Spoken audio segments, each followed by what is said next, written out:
Hello, hello.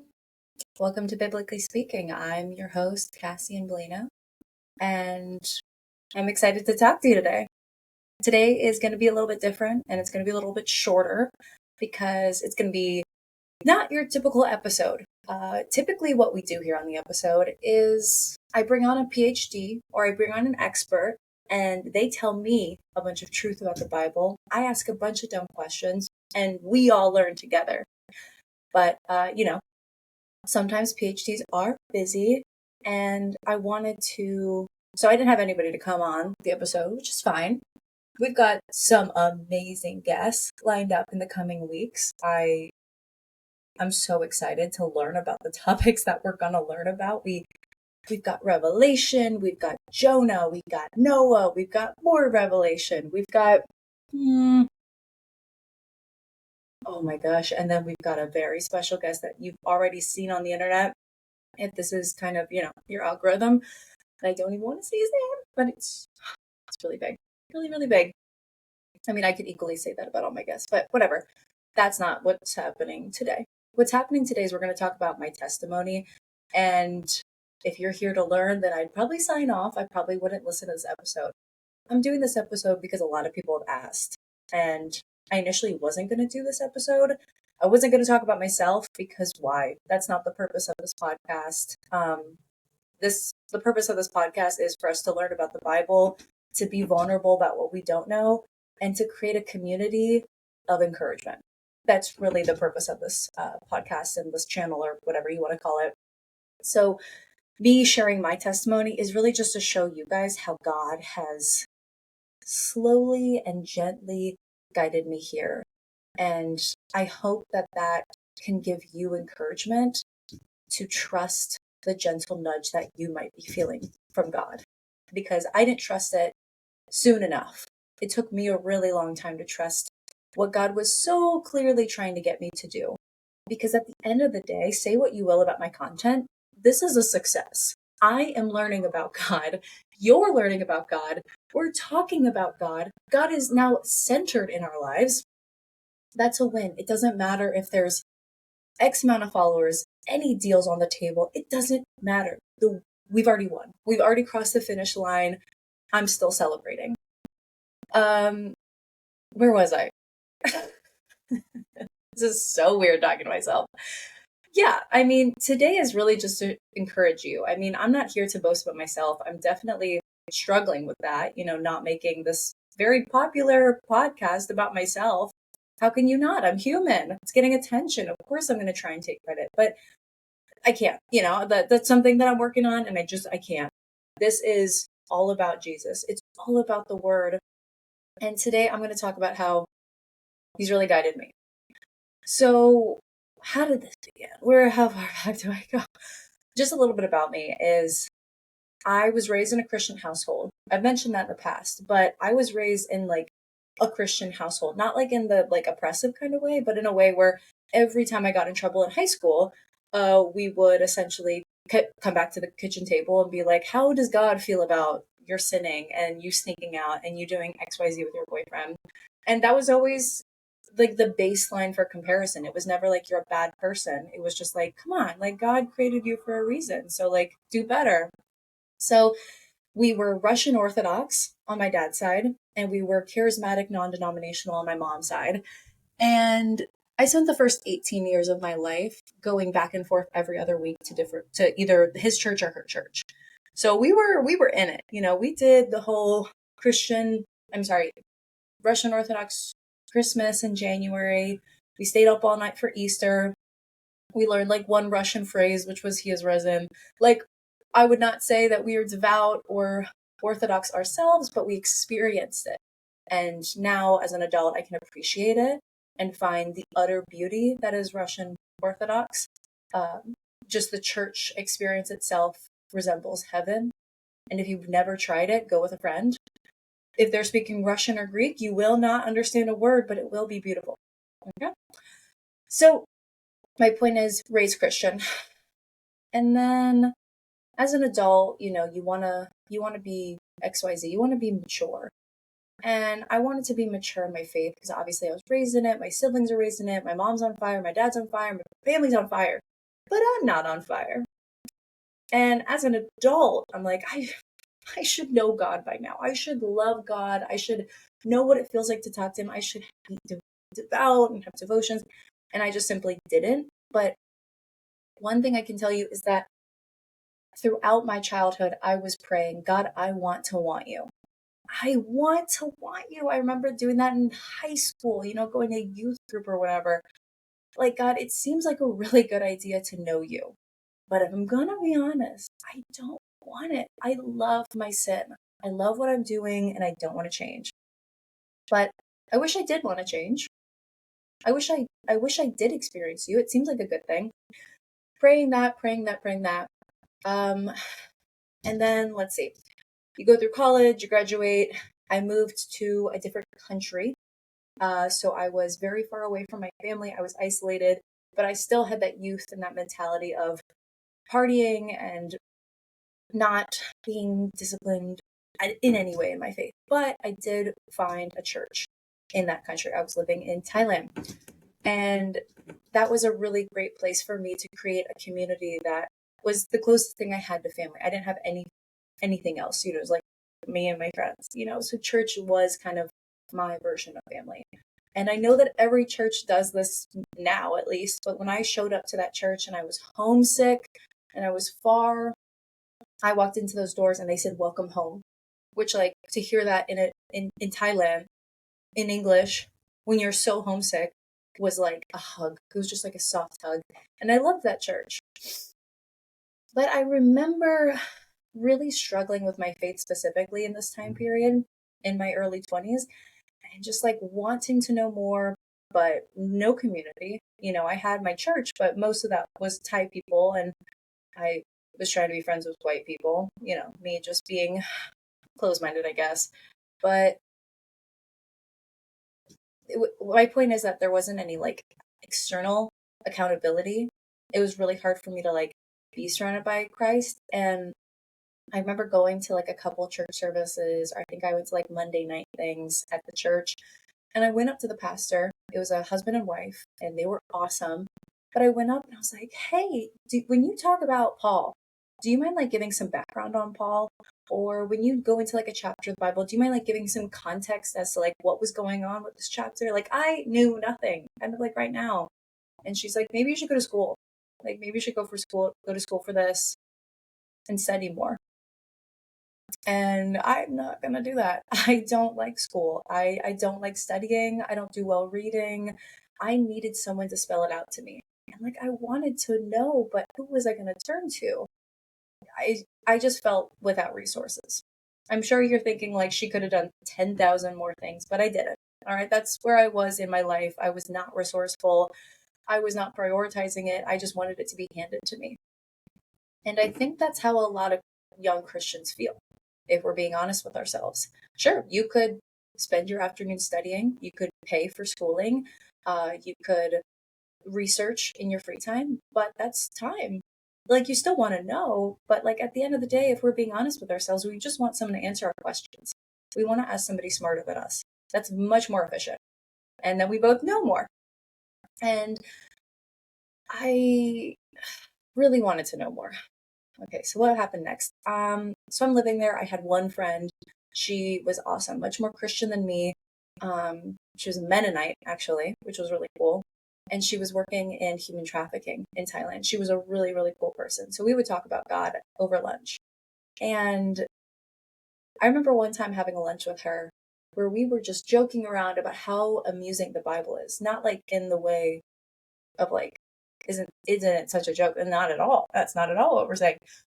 It was more so how crazy it would have been to experience the Bible at the time of the writing of the Gospels specifically.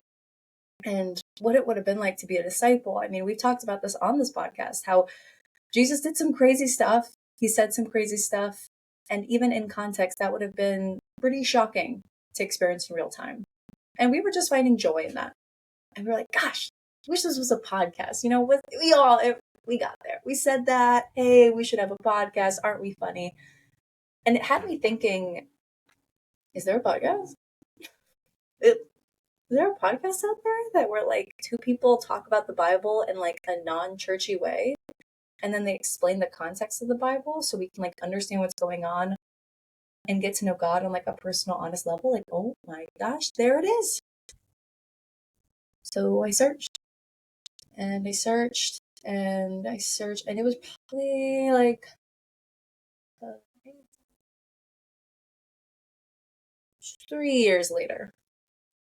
Still was searching loosely. But what I was finding in these podcasts were a lot of devotions, a lot of Bible in a year. Let's just read the Bible.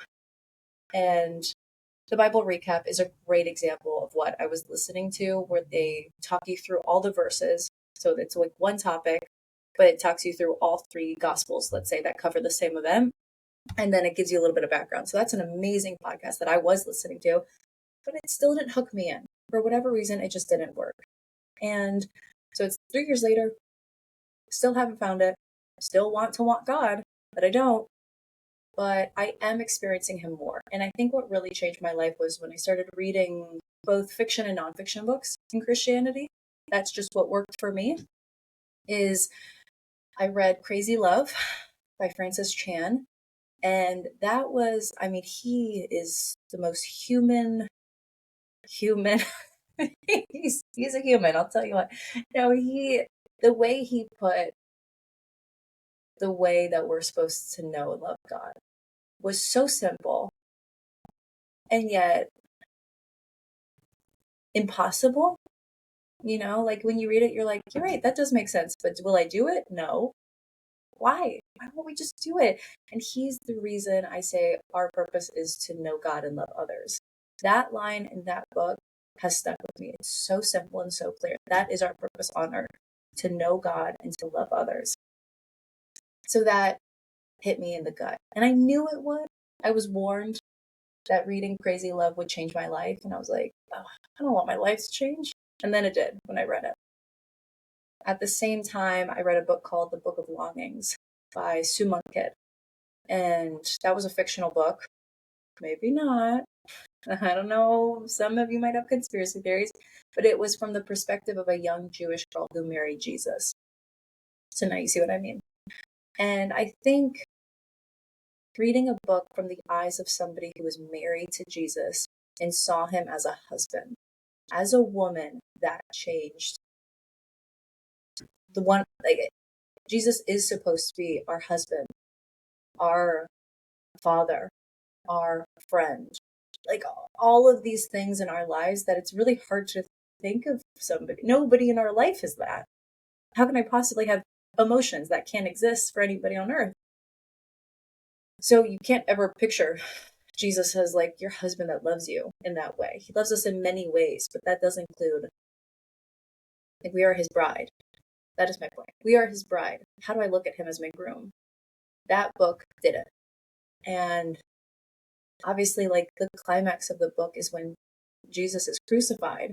And like that moment in the book where, like, can you imagine your husband being crucified? Like, I don't know. For like how loving he was, it like totally changed it. It like took it to the next level of like Christ as the father to like Christ as like your lover. I don't want to say lover, that seems too sexual, but like the person that you is your soulmate. Like, that book changed me. So clearly I'm changing. I'm reading books. I have new thoughts about God. And at the same time, I'm like going through personal stuff and I have an encounter with God. Oh my gosh. That was crazy. I was going through a pretty bad breakup and I had like a vision that God gave me. I was just like really struggling with the breakup and like God gave me a vision and I was like, oh, that did not come from me. I shared it with my Bible study. I shared it with the guy that I was breaking up with and he was like, yeah, that's pretty much what's going on. Like, it was just such a clear visual of like, this is why the relationship isn't working. And it clearly came from God. So like, kind of like when you experience God in real time, it is, and it's better than any drug on earth. It's better than any high than any earthly thing could give us. And I was fueled by it. And I was like, whoop, okay, yep, that like it put gas in my engine. And I think that really kickstarted like, God is real. God is active in my life. God is actively trying to guide me. God wants me. Like, keep going, Cass. You want him. You want him now. You need him now. So, all of this to say, like, my faith was slowly growing. And I think that this constant need for him, it just like, I don't know what to say. Like, I needed him and he responded. You know, I was looking for him and he was there. So here I am. I still can't find the podcast though. So let's go back to that. I still am needing that community. I'm needing people to answer my questions. Obviously, you're surrounded by like your family and some Christians, and they all have opinions, but like I need history. I need facts. I need what happened. Yeah, I need to put myself in the shoes of people that were around Jesus at that time. And that would give me a better understanding of him. I still couldn't find it. So then I move and I move to an island and now I live on the island. I live in Hawaii. And I remember when I moved here, I got really involved with the church because I'm like, like you were an adult now, like time to take it seriously, get involved with the church. I was like, okay, I'll get on the worship team, and I was on the worship team. And one time I was at a sound check, and a woman I was talking to was like, "Hey, tell me about your story. You've got a great voice." And I was like, "Oh, I'm actually struggling because I'm so far from my family again, and really homesick." And it was a mother and a daughter, and she was just like, "God has isolated you. God has let you," because when I moved to Hawaii, it was under the condition of three things. And I said, I can't move to Hawaii until three things happen. And then all three things happened. So I was like, okay, well, I gotta move. I I told my friend wanted me to move out to Hawaii, and I was like, listen, I can't move. I've got a job that won't let me. I've got a boyfriend at the time, and all my friends are here. So why would I leave where I was living? And then I changed jobs that didn't care where I lived. Me and the guy broke up, and then all my friends left. So I was like, what am I doing? So I moved. And I told that woman that. She's like, see, he answered you. He wanted you to move here. He wanted to isolate you. He's going to use you because there's only like, that's why he's isolating. He wants to get you alone, and you've got a voice. So you're going to use it. And I thought at the time she was talking about singing, and I still kind of do, but I'm not going to become like a worship leader. That's crazy. And I would say maybe like a couple months later, it was just like gnawing on my heart of like, remember that idea you had in 2018? Why don't you just do it? And for a very long time, I was like, that is so vulnerable to go on the internet. Like, there must be another way for me to like accomplish that. Even if like I want to create podcasts where I interview experts and ask them questions that maybe a lot of new Christians have, I'm not going to put myself on the internet. That is vulnerable. It's vulnerable because you're going to say something that somebody can take out of context. You're going to be on the internet forever that people can reference in the future where you screwed up. I was very certain that I was going to go on the internet, fail, have people see it, have people remember it, and that's just, and then you're under scrutiny with people's opinions because no one agrees. I mean, I'm experiencing that right now. I mean, people are passionate about their faith, thank God, but when you are trying to make statements and people disagree, doesn't get easier to hear people's super harsh opinions. I mean, I'm grateful for engagement, but yes, it is definitely difficult. And this is exactly what I was afraid of. So a lot of things were stopping me from really pulling the plug. I'm sorry, pulling the trigger. I'm so distracted by that siren. Um, Essentially, I didn't want to go on the internet. Not in a way that like would open me up to strangers for future implications, because again, like how would that affect my career? But also just in real time. You want to be cool on the internet. You want to sound smart on the internet. Anyways, I'm battling with this. I'm not doing it. And I also don't know how to run a podcast. I've never done that. But as I'm deliberating this, I'm like, God, I know you want me to, but I don't want to. I know you want me to, but I don't want to. And then, of course, what happens is I'm flying home and I'm sitting on the Southwest flight. And God, I sit down, and the guy that sits down next to me, oh, whoops, let me back up. I'm going to the airport. On the way to the airport that day, I'm having a conversation with my brother-in-law about baptism because I'm like, I feel like I should get baptized. I'm like kind of getting into my faith seriously. But I'm really struggling with the idea of how do you get baptized knowing you're going to sin after? Because we're all sinners. We all sin every day. High chances I'm going to sin at least like a couple days after I get baptized in one way or another. And my brother-in-law just got baptized. So it's like, oh, how'd you do that? And he gave me his answer. So baptism's on my mind. I go on the Southwest flight. I sit down. The guy next to me is watching baptism videos. Wouldn't you know?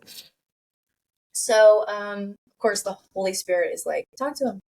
Ask him your questions about baptism. I'm sure he'll have an answer. And so, like, I ask him, and I'm like, hey, what are you doing? Fun videos, what's up? And he's like, oh, I'm a pastor for New Life Church in Southern California. My name is Pastor Peter Moore. If you've listened to my podcast and all the episodes, he's been on at least 2 now. So I'm sure you can figure out what happened.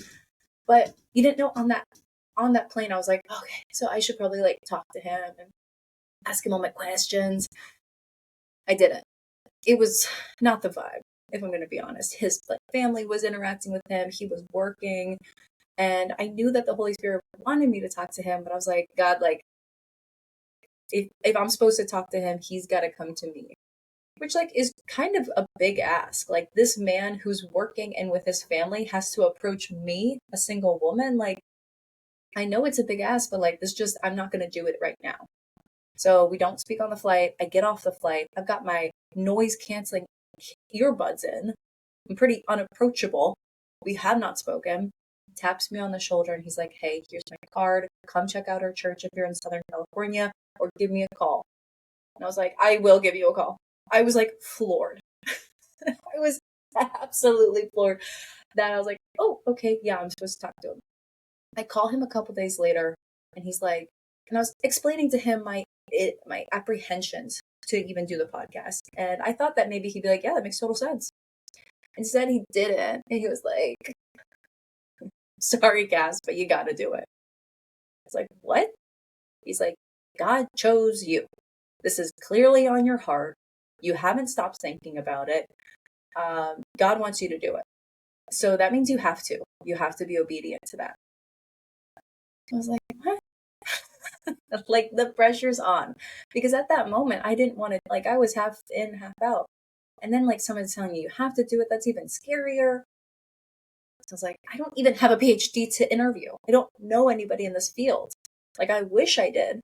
But once you said yes to God, he just provides. I said yes. I called a bunch of people who had done a podcast, and they were like, yeah, it's super easy. Spotify makes it so easy. You like record, edit, and post in the same platform. Like, super easy to do a podcast. If I'm going to be honest, I don't even think I had a chance to worry about who would go on my podcast, because once I said yes, my boyfriend here, he runs rappel tours. So he interacts with tourists all the time. He takes them on amazing waterfall rappel tours. And one of his guests, great boyfriend, boasting about me. He had one of his guests. Oh, yeah, I'm a PhD student of theology. I study Eastern Christianity and like religion. I have a bunch of colleagues that study that like teach Christianity from like a bunch of different perspectives on a bunch of different topics. Give me your girlfriend's number. I'll talk to her.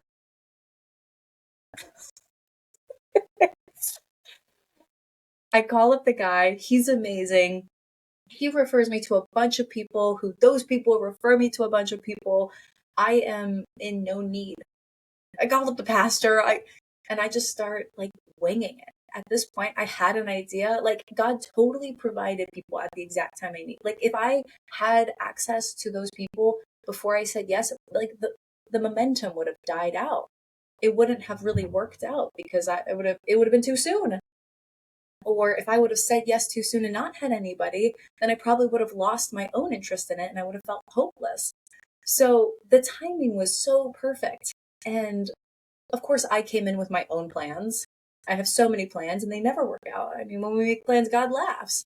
And I was like, okay, the first season of my podcast, we'll talk about New Testament or Old Testament. We'll talk about these things. And then my second season, we'll talk about the Gospels. And my third season, we'll talk about the women of the Bible. Like, I had all these ideas, which is great. You should have a direction. But when you don't know a ton of PhDs, like you'll talk about whatever they are an expert in, which is kind of what we've been doing. Is I find a PhD or I find someone with the credentials who has studied the Bible, and what are you good at? Let's talk about that. And every single conversation is super substantial and thorough and amazing and entertaining and educational. Like it's worked out. But yeah, I mean that's how it happened, and we're just still coasting ever since. I I think that, like, what do I want to say? Doing this was clearly an obedience thing. It was filling a need that I needed. But one conversation I had with somebody when I did this is I was like, listen, like, what if no one listens? Then that's embarrassing.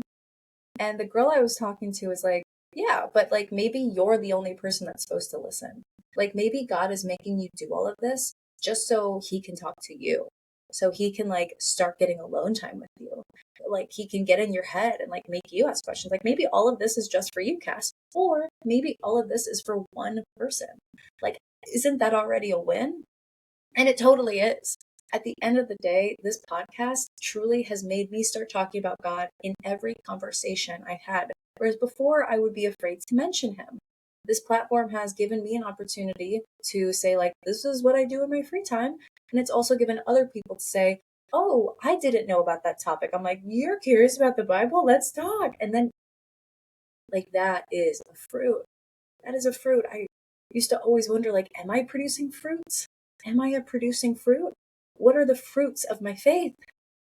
And I truly believe that this is one, simply because now I'm talking about it and people are thinking about it and people are caring about it. Yeah, that's the testimony. And now that it's going well, always looking for new guests, but I think the ongoing struggle is keeping him at the center.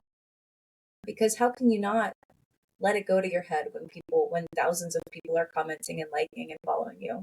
That's for sure a struggle. And that's something I feel like I'm going to have to just keep working on, is how do I not post on a podcast thinking people want to hear about me? They're probably also curious and confused, and I'm asking the same questions as them, so they're waiting to hear the answer. But if I just have to get it through my head that you're not listening to look at my cute face. Maybe some of you are, but the point is this is a journey where I want to refocus myself and focus myself so it is so evidently clear that I am just, I don't want to say a mouthpiece because I have opinions that I will speak up on, but I want to be representative of the people that listen, that they can feel like they're in my shoes of the same level of like, I didn't know that. It's okay that I didn't know that. I want to know it, and now I know it, and I can be a better Christian. I can love people better. I can inform and encourage people better. And I can imagine myself asking those questions. And maybe it just empowers you to ask those questions, whether or not you listen. But next time you meet someone with more education in theology, now you're like, it's okay to ask the dumb questions. Even though I'm 60 years old, I still don't know the answer to that question, but that's okay. Even though I've been a Christian for years, I still don't know the answer to that question. It's okay to ask. I think we got to do our best, and until we know better, do better. And there's so much I don't know. So I have a good feeling about this for sure. Anyways, thanks for listening. That's my story. All I have to do to really close out is encourage anybody who listened. Submit your questions. There is some ideas about future episodes and how to run them that is coming from the people that are listening. They're submitting questions that I never even thought to ask. And I think it would be really nice to, like, for example, somebody asked a question and I want to ask that question to like 5 different people. So we get the same question, 5 different perspectives. That's a great idea moving forward. I'm always open to new ideas. This is all about, again, education, vulnerability, and encouragement. And if we can ask questions, it doesn't matter if the layout changes. So don't be shy. Comment, DM, share. I want to know what you guys want to know, because I will run out of questions at some point, or I will become jaded at some point. And like, this is a community at the end of the day. This is not me run. This is God giving us an opportunity to know him better and love each other better. So don't be shy. None of you guys really are. I don't need to say that. You guys are not shy at all online. So I just wanted to say thank you for engaging. And thanks for listening to my story. I would love to hear yours. Bye.